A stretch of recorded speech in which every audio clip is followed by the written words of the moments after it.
जिंदगी में हर काम में मन लगेगा, बस अपना भोजन सही कर लो।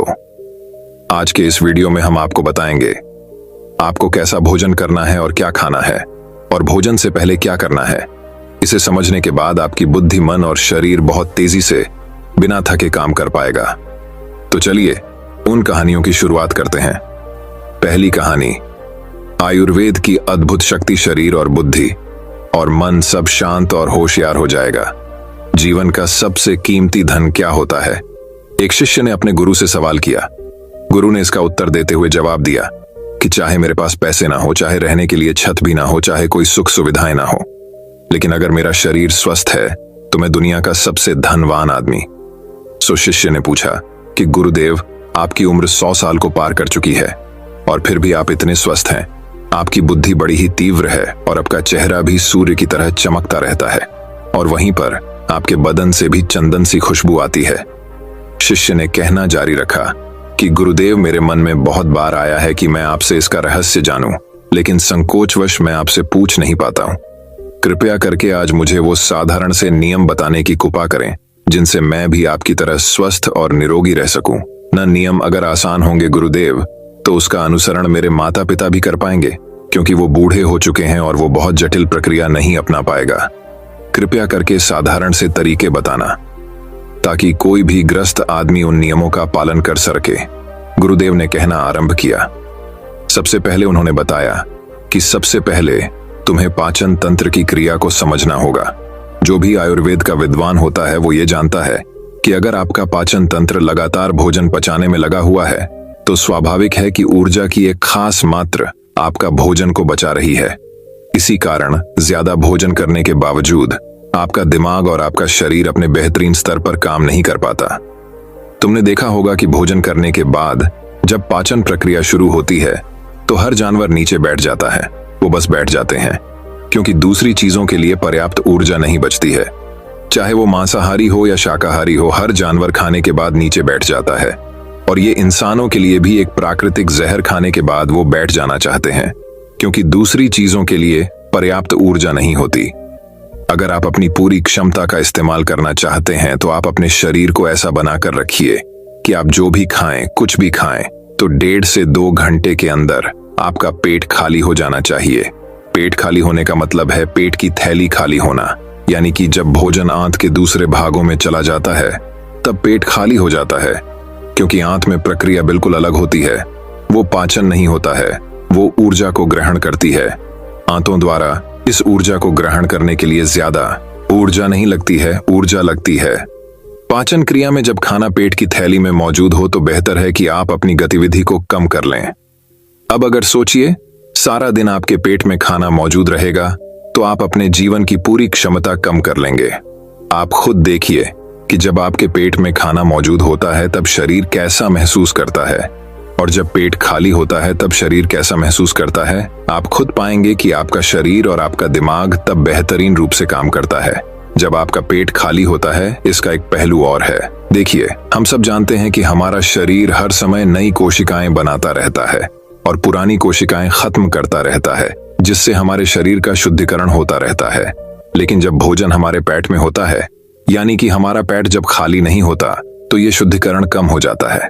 वो सारी गंदगी जो शरीर से अपने आप बाहर निकलती थी, अब वो निकलनी बंद हो जाएगी, जो कुछ समय बाद आपके लिए तरह तरह की समस्याएं पैदा करेंगी। देखिए, योग में पेट का हमेशा साफ रहना बहुत ही महत्वपूर्ण होता है।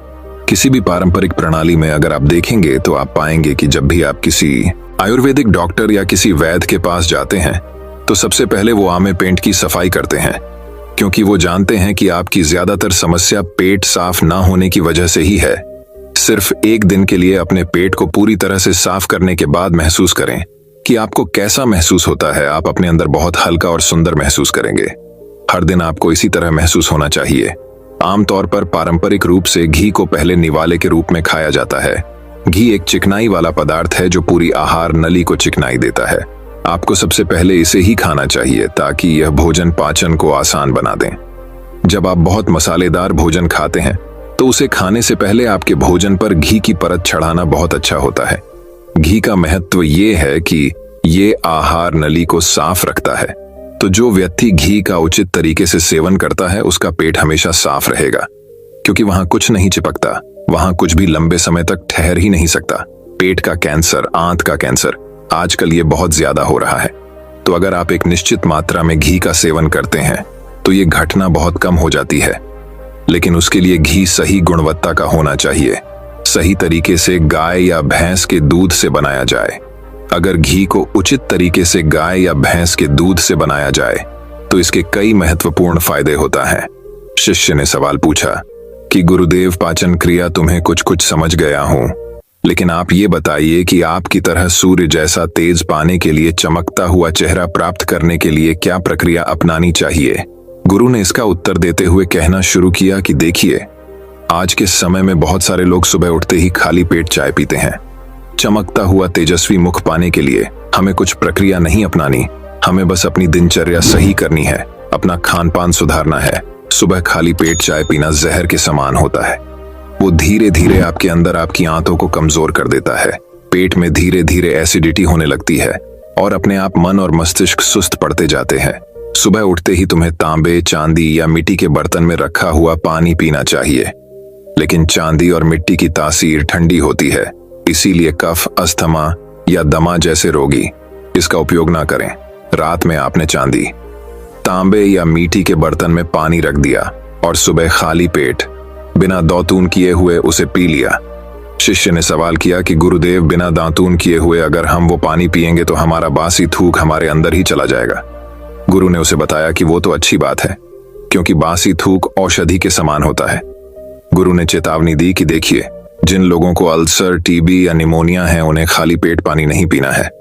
तांबे के बर्तन में रात में रखे हुए पानी में उसके संस्कार मिल जाते हैं, तांबे के गुण उस पानी में आ जाते हैं और वो तांबा हमारे शरीर में जाकर बहुत से लाभकारी फायदे करता है। गुरु ने चेतावनी दी कि अगर मजबूरी ना हो तो प्लास्टिक की बोतल में कभी पानी मत पीना, क्योंकि प्लास्टिक की एक ऐसी संरचना होती है, जब वो गर्म तापमान पर आता है तो प्लास्टिक धीरे धीरे रे पिघलना शुरू हो जाता है, और जब वो बहुत बारीक स्तर पर पिघलता है तो उसके कारण उस पानी में मिल जाते हैं, जो हमारे शरीर में जाकर कैंसर का कारण बन सकते हैं। देखिए, ये पानी पीने के बाद, अपना पेट अच्छे से खाली करने के बाद आप आंवला और सब्जियों का रस पी सकते हैं। आप पीने में कुछ लोगों को थोड़ा कड़वा लग सकता है, लेकिन जहां पर शरीर को इतने सारे फायदे हो रहे हो वहां पर थोड़ा कड़वापन तो बर्दाश्त किया जा सकता है। गुरु ने बताया कि यह भी सच्चाई है कि हर दिन एक जैसा खाना नहीं खाया जा सकता, तो जिस दिन तुम आंवला और सब्जियों का जूस ना पी सको उस दिन आपको दही खाना चाहिए। दही बहुत ही बेहतरीन आयुर्वेदिक औषधि के रूप में इस्तेमाल हो सकता है। अगर उसको सही से इस्तेमाल किया जाए तो हमारे शरीर में बेहद सारी बीमारियों को वो जड़ से खत्म कर सकता है। दही की एक पर्याप्त मात्रा लेकर उसमें गुड़, शक्कर या मिश्री का मिश्रण जरूर कर लें, ताकि आपको वो दही खाटा ना लगे। अगर दही में गुड़ मिलाते हैं तो गुड़ बहुत ज्यादा नया नहीं होना चाहिए। गुड़ जितना ज्यादा पुराना होगा उतना ही लाभकारी होगा, और दही को थोड़ा पतला कर ले। पतला होने के बाद वो आसानी से हमारे शरीर में जा सकता है और उसको पचने में भी ज्यादा ऊर्जा शरीर को नहीं लगानी पड़ती। आयुर्वेद के गणित के हिसाब से अगर आप सुबह इन प्रक्रियाओं का पालन करते हैं तो आपके चेहरे का तेज बढ़ने लगेगा, उस पर चमक आने लगेगी। जल्द ही लोग आपसे बोलना शुरू कर देंगे कि भाई, आपकी उम्र इतनी ज्यादा हो गई लेकिन आप लगते नहीं हो। इतनी उम्र के सन्यासियों और मुनियों जैसा तेज पाने के लिए ध्यान और आयुर्वेद के नियम के हिसाब से खान पान, ये दो चीजें सबसे ज्यादा जरूरी होती हैं। अगर ग्रस्त आदमी भी इन नियमों का पालन करता है तो वो भी सन्यासियों जैसा तेजस्वी हो सकता है। शिष्य ने आखिरी प्रश्न किया कि गुरुदेव, मुझे ये दो नियम तो अच्छे से समझ में आ गए हैं। पहला नियम, अपने पेट को खाली रखेंगे तो हर बीमारी से मुक्त रहेंगे। दूसरा नियम कि हम अपने चेहरे पर ओज और तेज कैसे प्रकट कर सकते हैं। बस एक आखिरी समस्या का समाधान और करवाना है।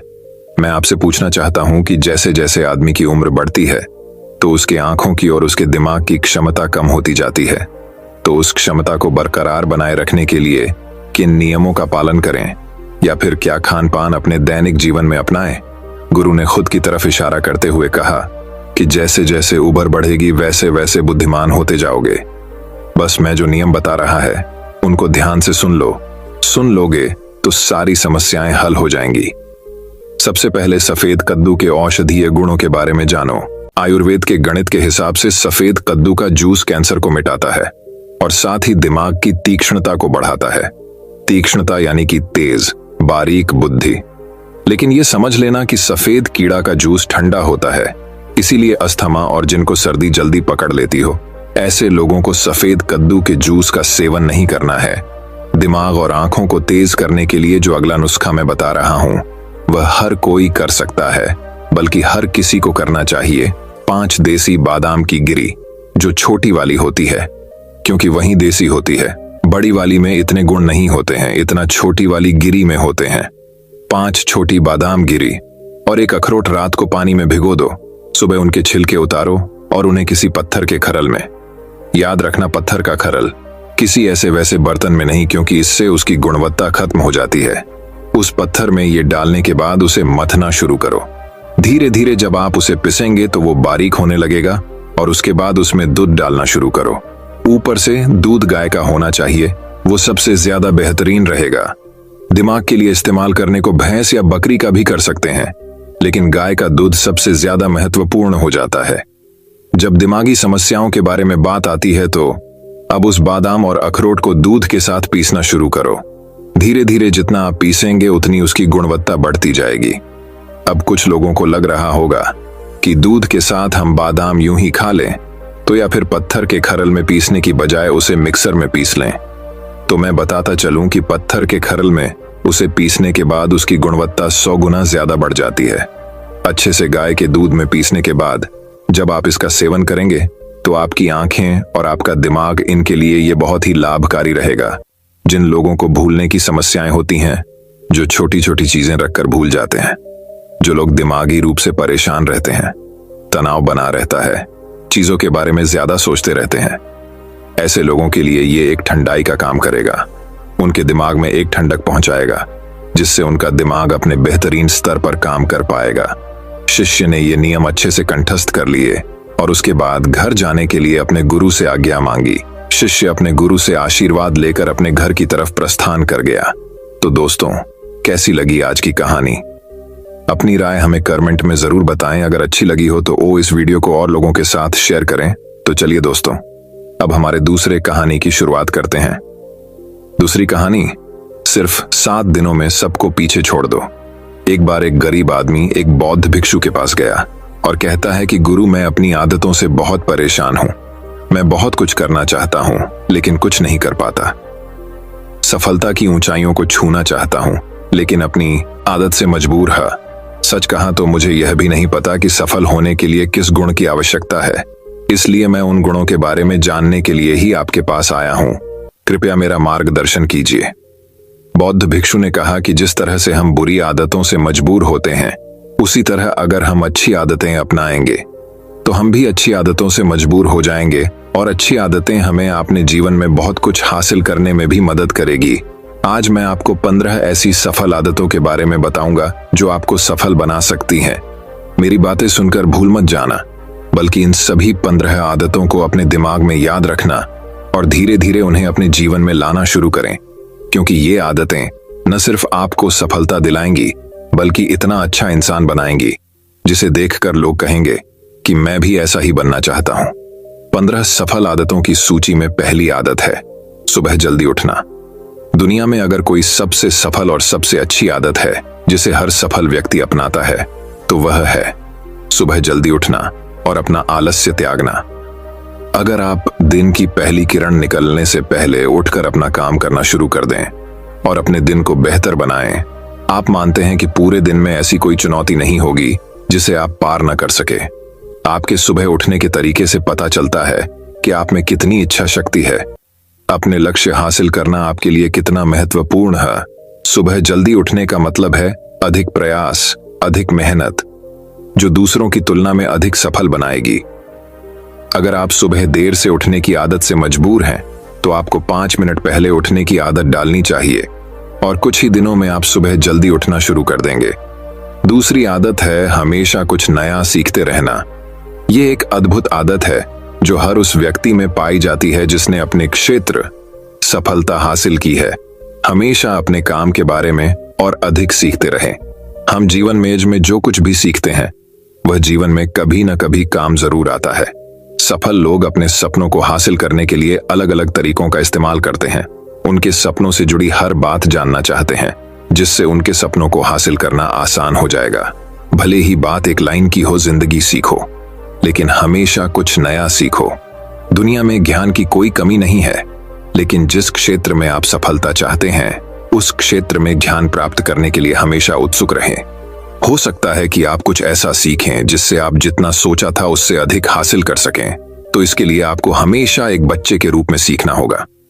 तीसरी आदत है कम बोलना और अधिक सुनना। हमारे पास 2 कान और एक मुंह है, जिससे हम सुनते अधिक हैं और बोलते आधा हैं। श्रोताओं को कभी नुकसान नहीं होता और उन्हें हमेशा कुछ नया सीखने को मिलता है। कम बात करने का मतलब है कम ऊर्जा बर्बाद करना, लोगों से ज्यादा ना जुड़े और किसी के सामने नरम न बने, किसी से बेवजह बहस न करें, क्योंकि जो लोग कम बोलते हैं वे ज्यादा फायदेमंद होते हैं। जो व्यक्ति शब्द बोलता है उसमें गहराई से सोचने की क्षमता अधिक होती है। जब कोई व्यक्ति कम बोलता है तो वह अपने अंतर्मन से जुड़ा होता है। इनके आंतरिक विचार इतने मजबूत होते हैं कि ये किसी भी सफलता को अपने घुटनों के नीचे ला सकते हैं। 4वीं आदत है असहमत होना और दूसरे को मना करना सीखना। हम कठपुतली नहीं हैं कि लोगों की बातों पर हाँ हाँ करते रहें। आप एक अलग इंसान हैं और आपका सपना अलग है।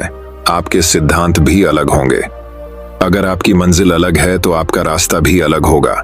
और अगर आपको कोई चीज पसंद नहीं है तो इसका मतलब नहीं है। अगर कोई तरीका दूसरों के लिए काम कर रहा है तो जरूरी नहीं कि वह आपके लिए भी काम करे। यदि आप किसी और के तरीके का उपयोग करते हैं तो आप हर किसी की तरह होंगे। आप इस दुनिया के सबसे अनोखे इंसान हैं और आपके जैसा कोई और नहीं है। इसलिए आज आपको सहमत होने का भी पूरा अधिकार है और अपनी बात रखने का भी पूरा अधिकार है। और आपको हर उस चीज को ना कहना होगा जो आपके लक्ष्य के लिए सही नहीं है। यदि आपका अपने दोस्तों के साथ घूमने का मन नहीं है तो उन्हें ना कहना सीखें। अगर आप किसान नहीं बल्कि बिजनेसमैन बनना चाहते हैं तो अपने परिवार को बताएं कि आप किसान नहीं बिजनेसमैन बनना चाहते हैं। जबरदस्ती लंबे समय तक नहीं टिकती और न ही इससे हमें कुछ मिलता है। जहां जरूरत हो वहां ना कहना सीखें, क्योंकि इनकार करने से आप दूसरों की नजरों में तो बुरे बन सकते हैं, लेकिन आप अपनी नजरों में कभी बुरे नहीं बन सकते। ज्यादातर लोग जिंदगी में इस वजह से कुछ नहीं कर पाते कि लोग क्या कहेंगे। अगर असफल हो गए तो लोग क्या कहेंगे। इसीलिए ज्यादातर लोग अपने लिए नहीं बल्कि दूसरों के लिए जिंदगी जीते हैं। 5वीं आदत है सही तरीके से जोखिम उठाना सीखना। जीवन में सबसे बड़ा जोखिम कोई भी जोखिम न लेना है। यदि आप सही तरीके से जोखिम नहीं ले रहे हैं तो आप अपना जीवन जोखिम में डाल रहे हैं। तो आप अपना जीवन बर्बाद करने और एक ही स्थान पर रहने का जोखिम उठा रहे हैं। सही चीजों के लिए जोखिम लेने का डर दूर करें और लोग क्या कहेंगे इसका डर भी दूर करें। लोग हंसेंगे और मेरा समय और पैसा बर्बाद होगा। इंसान को जिंदगी से लेकर मौत तक सिर्फ 3 चीजों की जरूरत होती है, रोटी, कपड़ा और मकान, और इसे पाना कोई मुश्किल काम नहीं है। इसके अलावा अगर इंसान की जिंदगी से कुछ चला भी गया हो तो भी जीना आसान है। लेकिन आपका मिशन सिर्फ मौत के दरवाजे तक सुरक्षित पहुंचना नहीं है। एक योद्धा की तरह हर चुनौती को धूल चटाना, जोखिम उठाना, विजेता का ताज पहनना, मौत के दरवाजे तक पहुंचना है। सही चीजों के लिए जोखिम उठाना चाहिए, इसलिए जोखिम लेना सीखें। जोखिम लेने पर आपको कभी पछतावा नहीं होगा, लेकिन यदि आप सही जोखिम नहीं लेते हैं तो आपको अपनी कल्पना से भी अधिक पछताना पड़ेगा। 6वीं आदत है जिसके साथ आप अगले 60 साल बिताएंगे। 60 में से 30 सफल आदतें उस व्यक्ति को समझने की कोशिश करना है जिसके साथ आप अगले 60 साल बिताएंगे, और वह व्यक्ति आप हैं।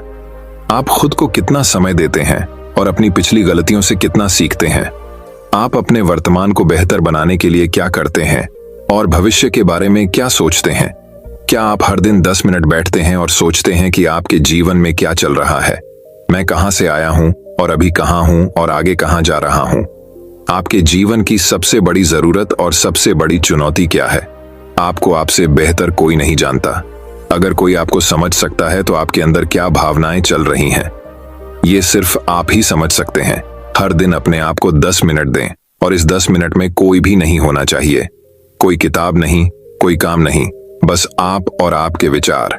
इस समय आप खुद से बात करें और खुद को जानने की कोशिश करें। 8वीं आदत है निर्णय लेना सीखें और तुरंत काम पर लग जाएं। ऐसे कितने काम हैं जिन्हें आप आज तक टालते आ रहे हैं। ऐसी कितनी चीजें हैं जिनके लिए आपको निर्णय लेने की आवश्यकता है लेकिन आप निर्णय नहीं लेना चाहते हैं। उस काम को टालते रहें, क्योंकि ज्यादातर लोग निर्णय नहीं ले पाते। क्या वे यह काम करना चाहते हैं या वे उस रिश्ते में रहना चाहते हैं या नहीं, बिजनेस करना है या नौकरी, लोग इस बारे में नहीं सोचते। निर्णय लेना सीखें। निर्णय न लेने से बेहतर है निर्णय लेना। निर्णय लें और उसे सही करने का प्रयास करें, और एक बार जब आप तय कर लें तो काम पर लग जाएं। दुनिया के सभी सफल लोगों के पास निर्णय लेने और अपना काम करने के लिए बहुत कम समय होता है। अगर आपने दिन के 8 बजे कोई काम तय या प्लान कर लिया है तो 8:01 बजे आपका काम प्लानिंग के मुताबिक दिखना चाहिए। 8वीं आदत जो आपके जीवन को बदल सकती है वह है अपने समय का बुद्धिमानी से उपयोग करना सीखना होगा। समय ही एक ऐसी चीज है जिसकी कमी होती रहती है। समान गति से गति धीमी नहीं होती। समय एक ऐसी चीज है, चाहे कुछ भी हो जाए, समय एक ऐसी चीज है जिसके साथ आप केवल दौड़ सकते हैं। ना तो आप समय से पीछे रह सकते हैं और ना ही समय से आगे जा सकते हैं। आज आपके जीवन में जो कुछ भी चल रहा है उसका आपको सामना करना होगा, इसलिए समय के साथ चलना सीखें और आज जो आपके लिए महत्वपूर्ण है उसे करते हुए आगे बढ़। क्योंकि अगर आप समय की दौड़ में पीछे रह गए तो चाहे आप कितना भी दौड़ लें, आप कभी भी पहले जैसे नहीं रह पाएंगे। जो सो रहा है वह जरूर कुछ न कुछ खो रहा होगा, और जो जाग रहा है वह पा रहा है। हमारे समय की उल्टी गिनती हमारे जन्म लेते ही शुरू हो जाती है, इसलिए अपना समय बर्बाद न करें, बल्कि इसे अपने लक्ष्य के लिए उपयोग करें और खुद को जानें। 20वीं आदत है अनावश्यक झंझटों को नजरअंदाज करना सीखना। हमारे पास सीमित मात्रा में समय और निश्चित मात्रा में ऊर्जा है। यदि हम इसे तुच्छ चीजों और निरर्थक चीजों पर खर्च करते रहेंगे और हमारी ऊर्जा वितरित हो जाएगी और हम इसे कभी भी अपने लक्ष्य की ओर एकत्रित नहीं कर पाएंगे और लक्ष्य चूक जाते हैं। ज्यादातर लोगों की गलती यह होती है कि वे हर चीज और हर किसी में खुद को शामिल करने की कोशिश करते हैं, जिसके कारण उनकी ऊर्जा विभाजित हो जाती है और वे कुछ भी महत्वपूर्ण कार्य नहीं कर पाते हैं।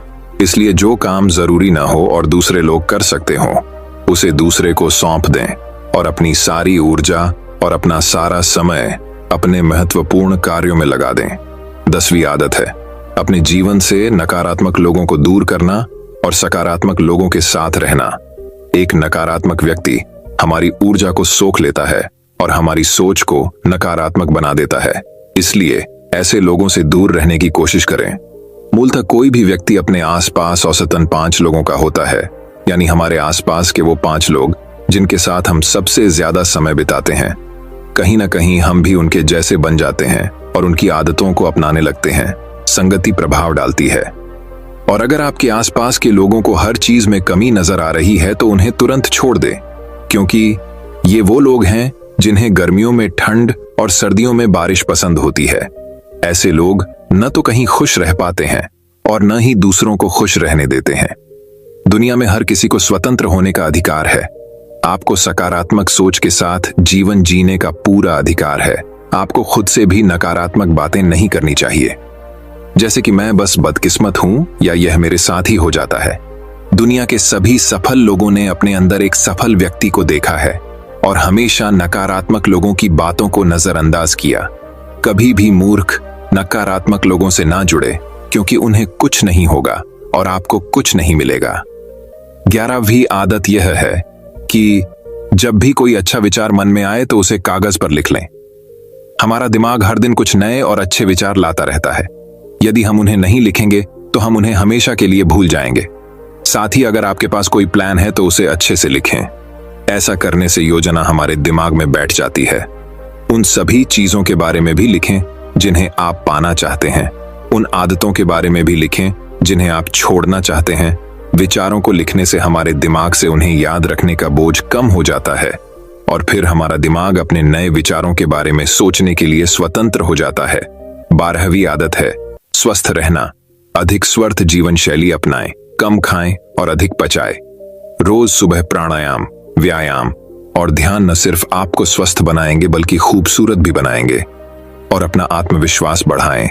स्वस्थ मन और स्वस्थ शरीर से आप अपने जीवन में अधिक प्रगति कर पाएंगे और अपनी मंजिल तक पहुंचे।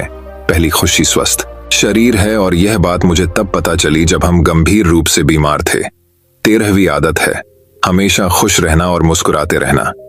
कोई भी रोने वाले व्यक्ति से दोस्ती नहीं करना चाहता या उसके साथ समय बिताना नहीं चाहता, क्योंकि हर किसी के जीवन में दुख और दर्द है, और कोई भी अपना दुख और दर्द क्यों बढ़ाएगा। इसलिए आप मुस्कुराते रहिए, और अगर आप मुस्कुराते रहेंगे तो दूसरे लोगों को आप में उम्मीद की किरण दिखेगी। हो सकता है आपकी मुस्कुराहट किसी और को उसका दर्द भुला दे। मुस्कुराने का मतलब यह नहीं है कि आपको हर समय हंसते रहना चाहिए। मुस्कुराने का मतलब है कि आपको खुश रहना चाहिए।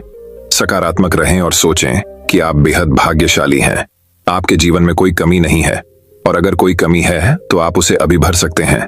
चौथी आदत है हमेशा अपनी कमाई से कम खर्च करना। भविष्य की परेशानियों के लिए और कुछ न बचाएं। ज्यादातर लोग दिखावे के नाम पर अपनी कमाई से ज्यादा खर्च कर देते हैं और फिर गरीबी से भरी जिंदगी कष्ट में गुजारें। इसलिए अपनी आय को सही तरीके से बढ़ाने का प्रयास करें।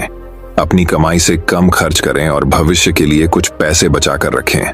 15वीं आदत है एक अच्छा और जिम्मेदार इंसान बनना। ऐसी कई चीजें हैं जो आप दूसरों की मदद के लिए कर सकते हैं। दूसरों के कष्टों को कम करने का प्रयास करें और गरीबों को खाना खिलाएं। लोगों के चेहरों पर मुस्कान लाने की कोशिश करें। सफल व्यक्ति वास्तव में तभी सफल कहलाता है जब वह अपने साथ साथ देश और समाज का भी भला करता है। इसलिए लोगों की मदद करें और अच्छे काम करें, और समाज में एक अच्छा उदाहरण स्थापित करने का प्रयास करें। बौद्ध भिक्षु ने बताया कि ये हैं वो 15वीं आदतें जिन्हें अपनाकर आप एक सफल जीवन जी सकते हैं और दूसरों के लिए एक उदाहरण बने। गरीब आदमी को अपने सवालों का जवाब मिल गया तो उसने बौद्ध भिक्षु को धन्यवाद दिया और वह चला गया। तो चलिए दोस्तों, अब हमारे तीसरी कहानी की शुरुआत करते हैं। तीसरी कहानी दोस्तों, बहुत समय पहले की बात है। एक गांव में एक चोर रहता था। वह बड़ा ही चतुर था। एक दिन उस चोर ने सोचा कि जब तक वह राजधानी में नहीं जाएगा और अपना कर्तव्य नहीं दिखाएगा, तब तक चोरों के बीच उसकी धाक नहीं जमेगी। यह सोचकर वह राजधानी की ओर रवाना हुआ और वहां पहुंचकर उसने यह देखने के लिए नगर का चक्कर लगाया कि कहां क्या चोरी कर सकता है। उसने तय किया कि राजा के महल से अपना काम शुरू करेगा। राजा ने रात दिन महल की रखवाली के लिए बहुत से सिपाही तैनात कर रखे थे। बिना पकड़े गए परिंदा भी महल में नहीं घुस सकता था। महल में एक बहुत बड़ी घड़ी लगी थी जो दिन रात का समय बताने के लिए घंटे बजाती रहती थी। चोर ने लोहे की कुछ कीलें इकट्ठी की और जब रात को घड़ी ने 12 बजाए तो घंटे की हर आवाज के साथ वह महल की दीवार में एक एक कील ठोकता गया। इस तरह बिना शोर किए उसने दीवार में 12 कीलें लगा दी। फिर उन्हें पकड़ पकड़ कर वह ऊपर चढ़ गया और महल में दाखिल हो गया। इसके बाद वह खजाने में गया और वहां से हीरे चुरा लाया। अगले दिन जब चोरी का पता लगा तो मंत्रियों ने राजा को इसकी खबर दी। राजा बड़ा हैरान और नाराज हुआ। उसने मंत्रियों को आज्ञा दी कि शहर की सड़कों पर गश्त करने के लिए सिपाहियों की संख्या दोगुनी कर दी जाए, और अगर रात के समय किसी को भी घूमते हुए पाया जाए तो उसे चोर समझकर गिरफ्तार कर लिया जाए। जिस समय दरबार में यह ऐलान हो रहा था, एक नागरिक के भेष में चोर मौजूद था। उसे सारी योजना की एक एक बात का पता चल गया। उसे फौरन यह भी मालूम हो गया कि कौन से 26 सिपाही शहर में गश्त के लिए चुने गए हैं। वह सफाई से घर गया और साधु का बाना धारण करके उन 26 सिपाहियों की बीवियों से जाकर मिला। उनमें से हर एक इस बात के लिए उत्सुक थी कि उसके पति ही चोर को पकड़े और राजा से इनाम ले। एक एक करके चोर उन सबके पास गया और उनके हाथ देख देख कर बताया कि वह रात उसके लिए बड़ी शुभ है। उसके पति की पोशाक में चोर उसके घर आएंगे। लेकिन देखो, चोर को अपने घर के अंदर मत आने देना, नहीं तो वह तुम्हें दबा लेगा। घर के सारे दरवाजे बंद कर लेना और भले ही वह पति की आवाज में बोलता सुनाई दे, उसके ऊपर जलता कोयला फेंकना। इसका नतीजा यह होगा कि चोर पकड़ में आ जाएगा। सारी स्त्रियां रात को चोर के आगमन के लिए तैयार हो गईं। अपने पतियों को उन्होंने इसकी जानकारी नहीं दी। इस बीच पति अपनी गश्त पर चले गए और सवेरे 4 बजे तक पहरा देते रहे। हालांकि अभी अंधेरा था, लेकिन उन्हें उस समय तक इधर उधर कोई भी दिखाई नहीं दिया, तो उन्होंने सोचा कि उस रात को चोर नहीं आएगा। यह सोचकर उन्होंने अपने घर चले जाने का फैसला किया। ज्यों ही वे घर पहुंचे, स्त्रियों को संदेह हुआ और उन्होंने चोर की बताई कार्रवाई शुरू कर दी। फल वह हुआ कि सिपाही जल गए और बड़ी मुश्किल से अपनी स्त्रियों को विश्वास दिला पाए कि वे ही उनके असली पति हैं और उनके लिए दरवाजा खोल दिया जाए। सारे पतियों के जल जाने के कारण उन्हें अस्पताल ले जाया गया। दूसरे दिन राजा दरबार में आया तो उसे सारा हाल सुनाया गया। सुनकर राजा बहुत चिंतित हुआ और उसने कोतवाल को आदेश दिया कि वह स्वयं जाकर चोर पकड़े। उस रात कोतवाल ने तैयार होकर शहर का पहरा देना शुरू किया। जब वह एक गली में जा रहा था, चोर ने जवाब दिया, मैं चोर हूं। कोतवाल समझा कि लड़की उसके साथ मजाक कर रही है। उसने कहा, मजाक छाड़ो और अगर तुम चोर हो तो मेरे साथ आओ, मैं तुम्हें कांट में डाल दूंगा। चोर वाला, ठीक है, इससे मेरा क्या बिगड़ेगा। और वह कोतवाल के साथ कांट डालने की जगह पर पहुंचा। वहां जाकर चोर ने कहा, कोतवाल साहब, इस कांट को आप इस्तेमाल कैसे किया करते हैं, मेहरबानी करके मुझे समझा दीजिए। कोतवाल ने कहा, तुम्हारा क्या भरोसा, मैं तुम्हें बताऊं और तुम भाग जाऊं तो। चोर वाला, आपके बिना कहे मैंने अपने आप को आपके हवाले कर दिया है, मैं भाग क्यों जाऊंगा। उसकी बात सुनकर कोतवाल उसे दिखाने के लिए राजी हो गया कि कांट कैसे डाला जाता है। ज्यों ही उसने अपने हाथ पैर उसमें डाले कि चोर ने झट चाबी घुमाकर कांट का ताला बंद कर दिया और कोतवाल को राम राम करके चल दिया। जाड़े की रात थी। दिन निकलते निकलते कोतवाल मारे सर्दी के अधमरा हो गया। सवेरे जब सिपाही बाहर आने लगे तो उन्होंने देखा कि कोतवाल कांट में फंसे पड़े हैं। उन्होंने उनको उसमें से निकाला और अस्पताल ले गए। अगले दिन जब दरबार लगा तो राजा को रात का सारा किस्सा सुनाया गया। राजा इतना हैरान हुआ कि उसने उस रात चोर की निगरानी स्वयं करने का निश्चय किया। चोर उस समय दरबार में मौजूद था और सारी बातों को सुन रहा था। रात होने पर उसने साधु का भेष बनाया और नगर के सिरे पर एक पेड़ के नीचे धूनी जलाकर बैठ गया। राजा ने गश्त शुरू की और 2 बार साधु के सामने से गुजरा।